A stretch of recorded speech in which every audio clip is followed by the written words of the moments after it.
Welcome to the Unprofessionals podcast. My name is Joshua Sutter, and today I just wanted to do an EPL wrap-up, English Premier League, just talk about this season as a whole.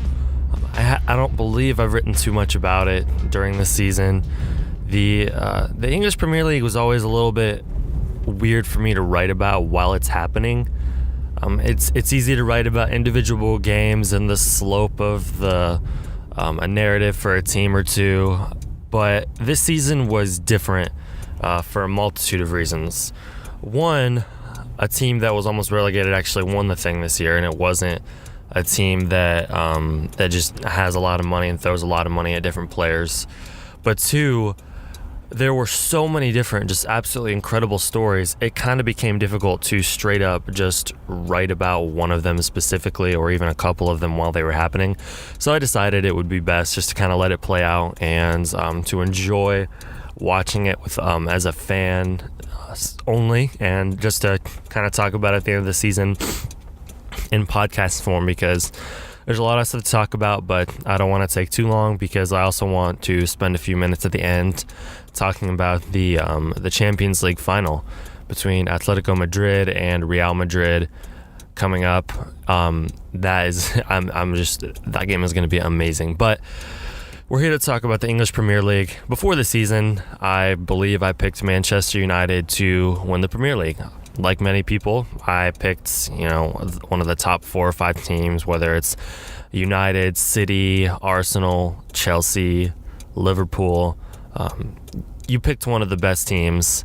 Even some people were, thinking about Tottenham, but you pick one of the top spenders in the world, and you figure, sure, they're going to come together and they're going to win the Premier League this year because they have the best players, the best money, the best managers, blah, blah, blah. That's just how the Premier League has happened. There have been, random occasions where a team outside of those has won, but it's mainly been inside those top teams. And so, of course, we're led to believe, there's really 3 tables within the bigger English Premier League table. There's the top of the league in the battle for the top 4. There's the middle of the league in the battle for just getting as high as you can in the middle of the league. And then there's the relegation battle, which is the battle that no one wants to be in, but that, 3 teams always have to go. This year, the table kind of flipped up on itself.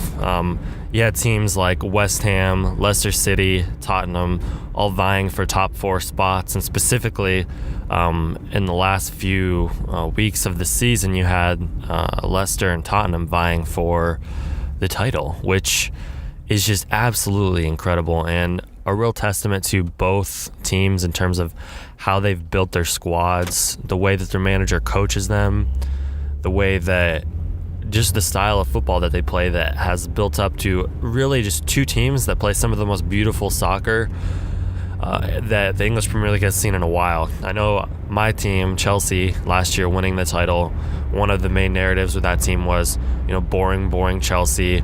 All they do is sit back and snap back on the counterattack, and it's not fun to watch.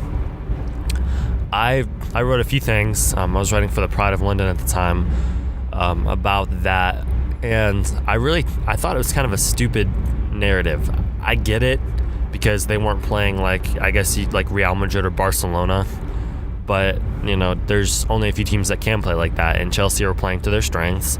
And this season, Leicester City, in the first half of the season and in some of the second half of the season, they were playing fast.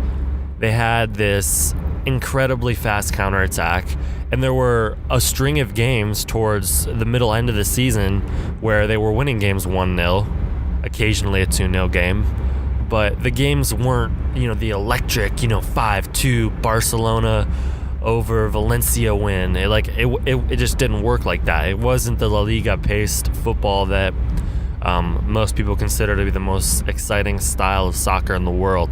It was tactical, it was smart, and when they would snap back on the counterattack with Jamie Vardy, it was an absolute thing of beauty. And doing that on a regular basis, it worked out so well for the team because the way that their midfield and their wingers built up to the Jamie Vardy attack was so efficient to the way they wanted to play that it just worked naturally. The long ball game from them was amazing this year. Continuously launching these long, gorgeous, efficient passes to Vardy, who would be streaking down the side or in the center, and he would just put it home because he was an amazing finisher, but he was also an amazing passer. And so if the opportunity wasn't there for him to finish, he could lay it off to Riyad Mahrez or Denny Drinkwater or Mark Albrighton, and it was really just an amazing team, not only in terms of the narrative of, 5,000 to 1, they almost got relegated last year, and all that stuff's true and amazing, but this team was just straight up good. Like, this wasn't a fluke. They dominated for the entire season. They only lost 3 games the entire year, which is amazing. They played so well, and they were so well reflected of their manager, Claudio Ranieri, and it was really cool to see him get the honor and recognition that he did throughout the last couple of weeks at Chelsea. I wasn't a Chelsea fan. I was oblivious to soccer when Ranieri was at Chelsea in the early 2000s, but you kind of got the sense of it ended badly, but there was just a great deal of respect for him, and it's been one of the few stories where the internet hasn't straight up backlashed on everything so far. So it's been really fun to experience that, and I'm sure that's coming because the backlash always comes, but it's been amazing that there hasn't been like a severe amount of backlash so far. But that's really all I have for Leicester City. A straight up amazing year, and capitalized by winning the Premier League trophy. One of the most interesting aspects of their championship run this year is going to be how they turn it around and come back next year, because they're going to be one of the richest teams in the world now. I believe I heard and saw that they're going to be worth more money than freaking AC Milan now, which is just absolutely wild. The history at AC Milan, yet the money is so crazy in the Premier League that a mostly championship-ridden side is going to be considered worth more than them because of one championship run. It's absolutely amazing. So seeing them, obviously, in Europe next year in the Champions League will be interesting. And if they keep that team together, they're at least going to be like competitive in the group stage. Like I'm not, considering their draw, considering whatever draw they get, you can't straight up count them out. But it is kind of funny seeing already the people talking about who are their title favorites for next year, top 4 predictions, and Leicester City, just like most people don't even give them a second thought. So that'll be interesting to see how they come back next year. More money, more problems, as the great man once said. But they're going to have to pay people.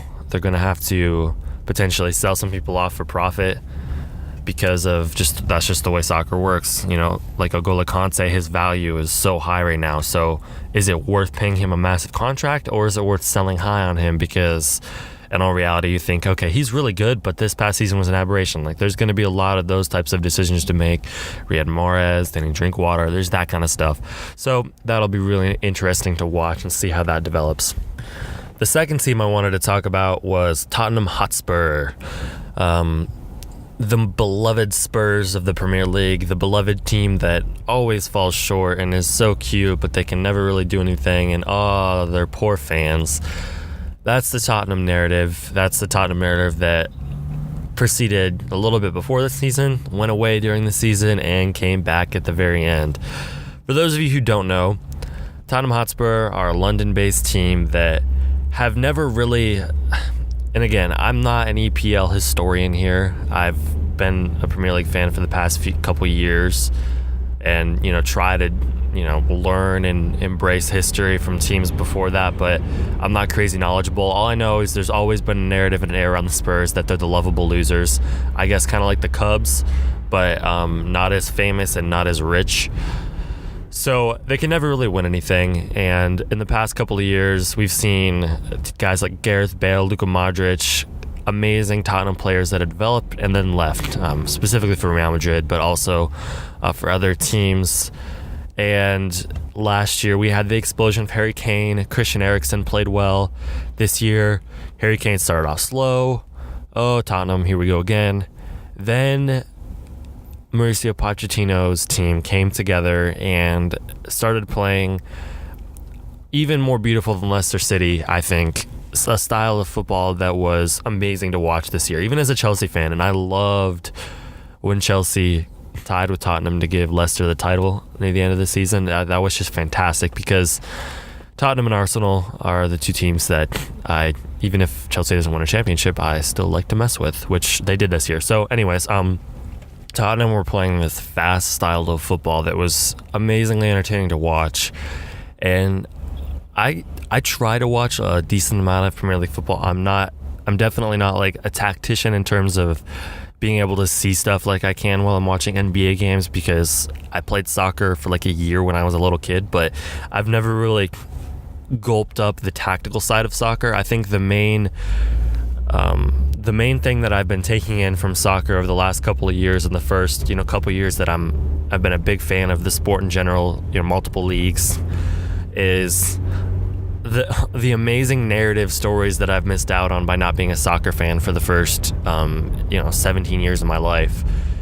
And the last two have just been amazing. There's multiple times when I'm just like, oh my gosh, like where has this sport been? I can think of multiple times this year, the Liverpool Borussia Dortmund Europa League game when Liverpool came back, the Real Madrid Manchester City first leg, which ended up being kind of crap, but it was still just amazing, like these two rich teams playing against each other. There was the Atletico Madrid Barcelona semifinal, or Atletico Barcelona quarterfinal, and then the Atletico Bayern Munich semifinal. And then Champions League, the Tottenham Arsenal North London derby earlier in the season.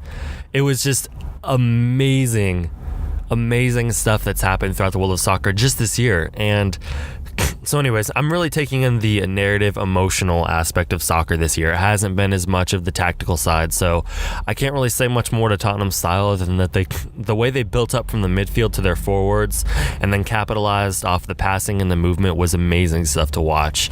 And I'm sure for soccer tacticians there were even more amazing little things they did, but it was just a really team-oriented, fast-paced style of soccer that was really great to watch. And it's too bad they couldn't finish above Arsenal this year. So for those of you who don't know, there's this day called St. I always struggle saying this, St. Tottenham's Day or whatever, and it's the day when Arsenal mathematically eliminate Tottenham from finishing above them. It's this like weird big brother little brother thing that they've always had, and I believe it's gone back like 22 some years. And this year it really looked like Tottenham were going to finish above Arsenal. They were going to finish 2 right below Leicester City, and Arsenal would finish 3 or 4. Unfortunately, they lost their last 2 games of the year. They drew with Chelsea and then lost 2 in a row, including a 5-1, just absolutely they got their butts kicked by Newcastle, who were getting relegated. And Tottenham just looked like they had nothing to play for. And in all reality, they really should have had something to play for, because their fans are getting a lot of crap now from Arsenal fans. And once again, Arsenal finish above Tottenham, and that's the way the cookie crumbles. Arsenal, on the other hand, were another team that Arsene Wenger fielded that were probably the most talented, I personally think, and should have won the Premier League. For the second straight year, they were probably the most talented and well put together team, and just had games that they should have won that they didn't, and ended up coming to a result at the end of the season where they looked at themselves in the table and thought, well, another year in the top 4, but Arsene Wenger has not delivered on titles, and if he wasn't Arsene Wenger, he should be fired, but he's not. So anyways, Arsenal, another year, another missed opportunity to win a title, and another year in which they still provided some games where they were amazingly fun to watch. I know their Champions League group stage game, or not group stage, the first knockout round against Barcelona, I know they lost and it really wasn't that close, but the first leg, like, they were straight up competing with Barcelona, and I know Barcelona kind of crapped the bed in the Champions League a little bit, but they were still Barcelona at this time. They hadn't really hit their dry spell yet, and Arsenal were straight up keeping up with them. Like, they were playing fast-paced soccer and they were keeping up with Barcelona. Of course, they ended up You saw the big difference between Arsenal and Barcelona. Like, they were both talented, they both played fast. Barcelona actually finished their chances, though. They didn't just get close to goal and then freak out and make a bad decision. So that was the main difference between a team like Arsenal and a team like Barcelona. Obviously, Barcelona are a bit more talented, but another year and another missed opportunity for Arsenal. All right, now I want to spend a little bit of time talking about the two Manchester sides. Two crazy rich teams, spent a lot of money on players. One team definitely looked better than the other towards the end of the season, even though the points didn't show it. And Manchester City, you could argue that they would finish higher than Man United by a bigger margin if they weren't playing in the Champions League till the semifinal. But, excuse me, these allergies are really getting to me. But overall, two disappointing seasons from two teams who thought that they could at least, in Manchester United, compete for the top three. I'm pretty sure I picked them to win the Premier League this year, if I remember correctly, which was a huge mistake. What I thought was going to happen was, I liked some of the moves they made. I liked Morgan Schneiderlin. I kind of liked Bastian Schweinsteiger. I really liked Memphis Depay. And I thought, all right, they kept David De Gea. This is going to be a team that can play great defense. Considering their goalkeeper, I didn't think the back line would be as good as they were, but I really thought that they I thought that they had a shot this year. What can I say? I didn't think Chelsea were going to do it. I thought, I don't know why I didn't pick City or Arsenal, frankly, but either way, it didn't happen. Nobody won who picked any of those teams, so haha. But United were still a team that somehow it was just like last year in Van Gaal's first year, where it looked like, how the crap are they getting some of these points? But they kept doing it over and over again. And it still ended up with, a top 6 campaign, but another disappointing season, and another season in which they weren't the exciting, theater of dreams team that everyone wants from Manchester United. Obviously, Anthony Martial and Marcus Rashford stole the seasons that, Morgan Schneiderlin, Memphis Depay, and Bastian Schweinsteiger were expecting to have, in terms of, all right, who are the newcomers? Who are the guys who nobody's heard of? Or who are the guys who haven't been stars for Manchester United who are going to be stars this year? Everyone's, kind of thought, oh, it's the newcomers. It's Depay, it's Schweinsteiger, and it's Schneiderlin. Nope, it ended up being a couple of kids. It was, Martial, Rashford, who really saved United seasons in a lot of different formats, in terms of not having a Chelsea-like season and finishing so low, but still not a success, because it's going to be hard to get players without Champions League football. And on the other side, Manchester City spent a ton of money, including Kevin De Bruyne, which was an amazing move, as we saw throughout their Champions League campaign. A dude who is really just incredible. And, it's good to see that he's succeeding, and that he wasn't just good in the Bundesliga and then, comes over to a league where it's a little bit harder to be as stylistic and beautiful in the way you play. But De Bruyne has been amazing. He is straight up such a good midfielder, and if it hadn't been for some of his injuries throughout the year, I think he would be on par with like Mesut Ozil in terms of the recognition they got on a week-by-week basis of being just a great midfielder. And he definitely got that recognition in the Champions League with some amazing play against PSG. And Manchester City, I thought, had a great Champions League campaign. The one thing I did not like is they were competing in the PSG round. In the round against Real Madrid, they looked like they didn't care in the second leg. And it was winnable. I mean, it was very winnable for them. Like, Real Madrid did not play amazing. Like, the fact that they are in the final, we'll get to that later. But either way, Manchester City were one of those teams where I really think they were reflective of Yaya Toure, who was their leader in the years past. But last year and this year, it's just like he looks like he doesn't care. And I think when he's playing in the midfield in an important game, I think City are reflective of him. I think oftentimes they look like they don't care. And if it wasn't for David Silva, Kevin De Bruyne, and Sergio Aguero, I don't know where this team would have finished this year, because overall, I did not like anything I saw from them this year, other than moments and flashes of brilliance where the team was cohesive. But it just didn't happen enough for them to actually capitalize upon a Premier League season in which they were talented enough to win it. Big disappointment is Raheem Sterling. Obviously, he was hurt some, but I thought that he would be the logical replacement for Jesus Navas, and that did not happen because Navas, even though, for all the crap he gets, deservedly so, he was healthy and he was proficient. And Raheem Sterling, there were a couple times in the Champions League where he came in late as a sub, and you thought, oh, what a lightning bolt to bring off the bench. Like, you can bring freaking Raheem Sterling off the bench, throw him down the sidelines, great speed, great pace, and he's going to be able to make a play for you, and absolutely nothing. So disappointing from him. Successful seasons from Kevin De Bruyne, Sergio Aguero, David Silva, who were great.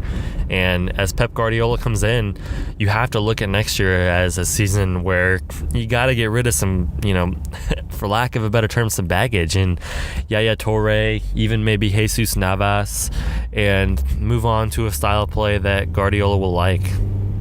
I want to talk a little bit about Liverpool before I get on to Chelsea, my team, because this is, I'm talking. It's my podcast. I can talk about Chelsea if I want to.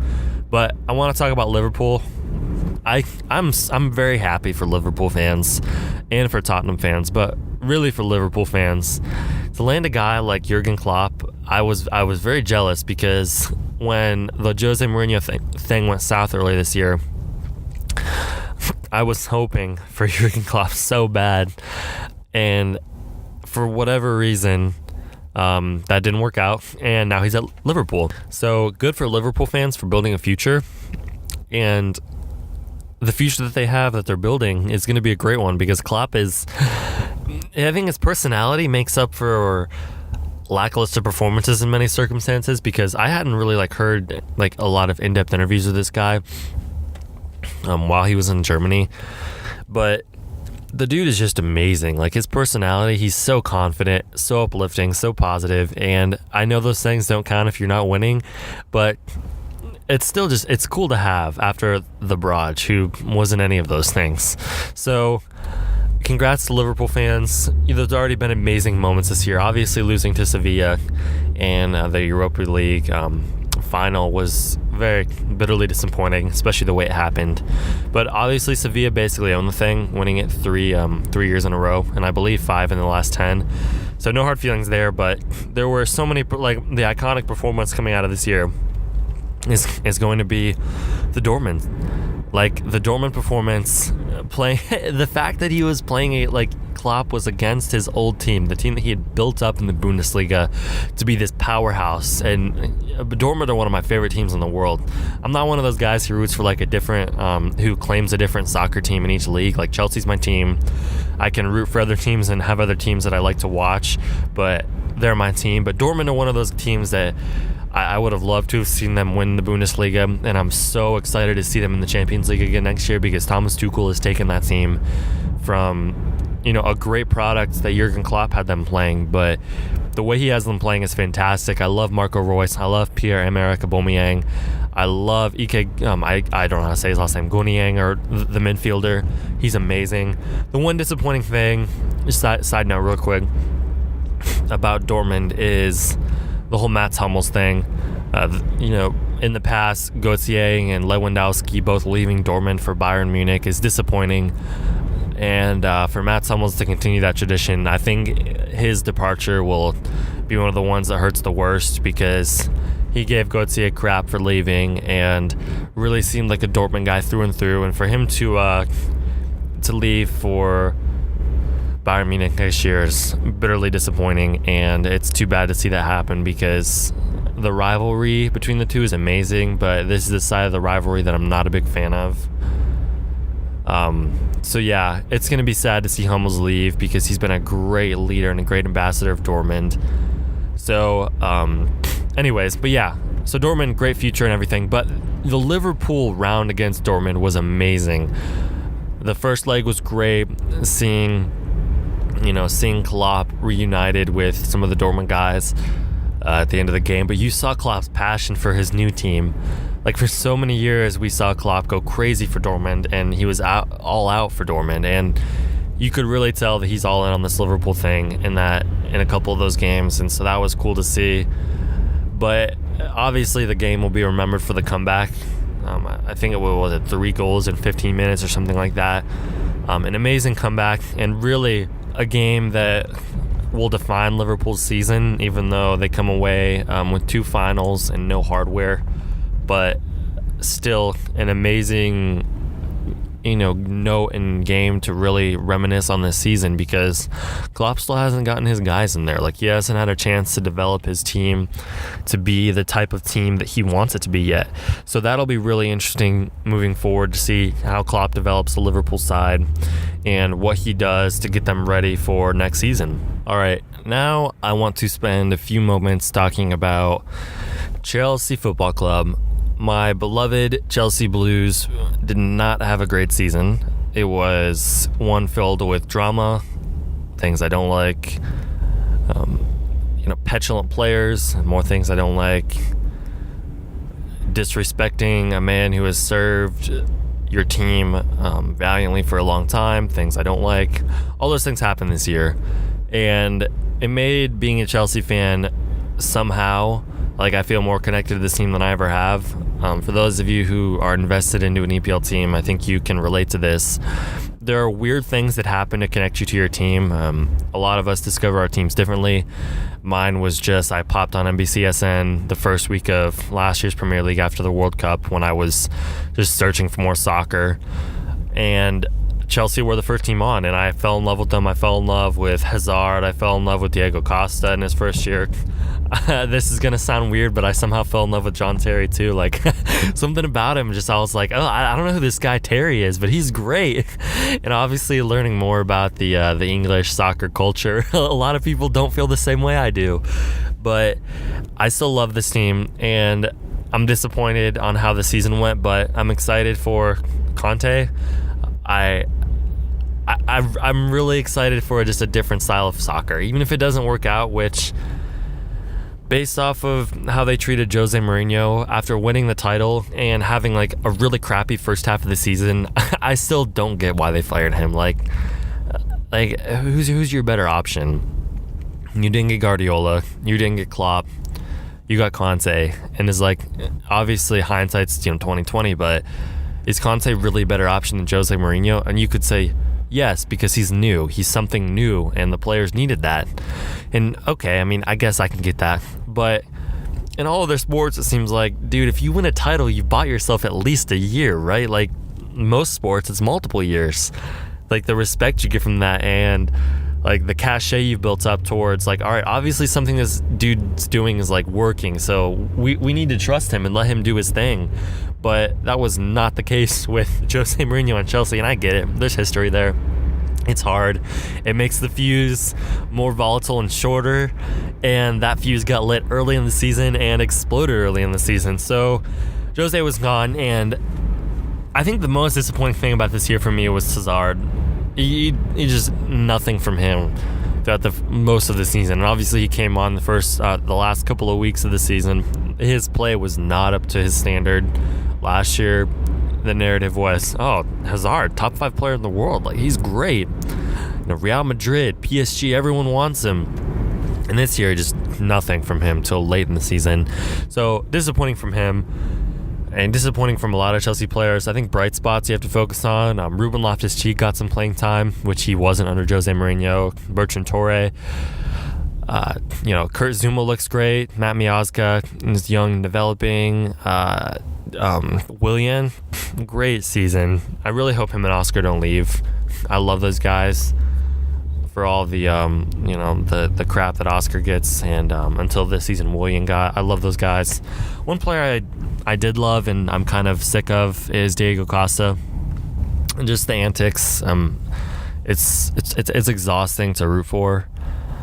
I don't really have more than that. It's straight up exhausting to root for him sometimes. Like, when he does his thing and he pisses off an Arsenal player and the Arsenal player gets sent off, it's like, yay! I guess I guess I'm supposed to be happy that happened, but most times it's just kind of awkward, and it's like, how can I root for this dude? Like, he acts like a petulant child half the time, and I get it. Soccer players often are a little emotional in their responses sometimes, but Costa takes it to a whole new level, and I would not be opposed to seeing him sold.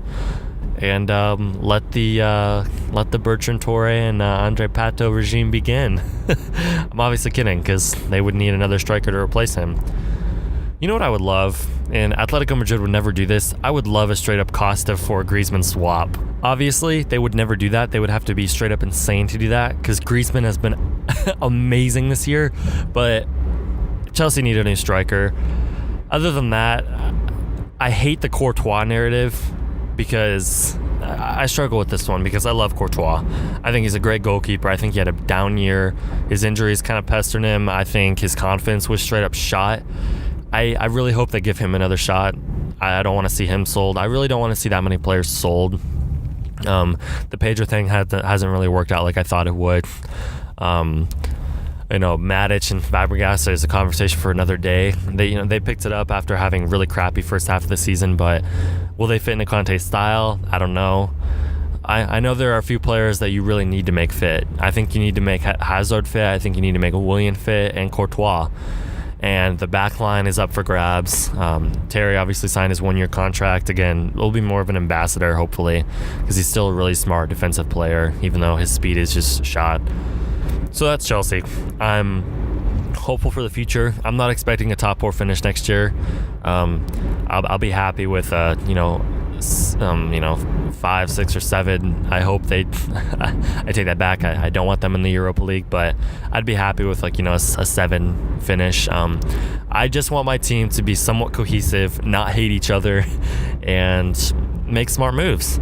And even if those things don't happen, I'll still love them and I'll still root for them because they're my team. But everyone knows what it's like to have a dysfunctional team, and it's not fun. So I shouldn't say it's not fun. It's not as fun as when your team's great. So that's the Premier League. Amazing season, as usual. Obviously the favorite one of last year, the absolute definition of not being a favorite one of this year, and both were great in their own respective ways. There were amazing games, amazing narrative changes, amazing players, all of that. So that's the Premier League. And for those of you who aren't Premier League fans, I highly suggest it. If you can't get into it, then whatever. I'm not one of those people who are gonna shove what I like upon you. But great stuff. So now moving on, I wanted to spend a few minutes talking about the UCL final between Atletico Madrid and Real Madrid. First off, my prediction is I will pick Atletico Madrid. I didn't make picks on the record, but in my head I picked against Atletico Madrid, against Barcelona, and against Bayern Munich. The Barcelona one I think was a shock for most people, but a lot of people kind of got on the bandwagon and started seeing how Atletico Madrid could take advantage of Bayern Munich, and I was not one of them. I thought Bayern Munich were still the better team, and I was wrong. I'm not going to make the same mistake again, because between Bayern, Barcelona, and Real Madrid, I think Real Madrid are the weakest team. The problem is, if this was a 2-leg contest, I would definitely pick Atletico Madrid. The problem is that this is one game, and as we saw a couple of years ago when they played in the final, one game can be weird. And so since it's not over 2 legs, I think if it were over 2 legs, I'd probably say 65 to 35% in terms of how much I would favor Atletico. Now I'd say maybe it's 55-45 in terms of how I favor Atletico, because one moment of Cristiano Ronaldo and Gareth Bale brilliance could end that. Great defensive play from Atletico Madrid. But I'm still looking forward to it, and I'm still really excited for the UCL final. The narrative that those games bring with them are just absolutely incredible, and they're going to be really fun to watch. Together playing, obviously being the Madrid derby, and it's going to be a great game. So I'm really excited for that. Soccer has been amazing this year. The Bundesliga, La Liga, obviously the EPL, the Champions League, and even the Europa League. And obviously MLS is still going on, and that's one of the things I love the most, is that while the European leagues are ending, MLS is still in its prime, and you have some great games there, and obviously the playoffs eventually. And then obviously this summer with the Euros and more, there's just going to be a lot of great competitions this summer, specifically with Copa America and Euro 2016. There's going to be some amazing international soccer being played. So a great season of domestic soccer, and looking forward to the summer of international soccer. And other than that, I appreciate you, for those of you who listened. Got some great content over on the site. I did an interview with Bleacher Report's Grant Hughes. He's a great guy, really connected with the Warriors team, and we talked about the Warriors Thunder series a little bit. Nathan Page wrote a piece talking not to overreact to the Thunder, as that series is amazing, and both I can't really compare the conference finals to each other because the East is definitely not as entertaining as the West. But either way, great stuff over there, so go check it out. Unprofession.com. Check us out on Twitter, Instagram, and Facebook at Unprofession. Subscribe to us on iTunes and SoundCloud for whatever you would like for listening to podcasts. All of our old podcasts are on YouTube. If you go to our website and click on the podcast tab, you'll see all of our old podcasts that you can go and listen to, as well as the newer ones on iTunes and SoundCloud. So yeah, thank you everyone for listening, and we will talk again soon. Thanks.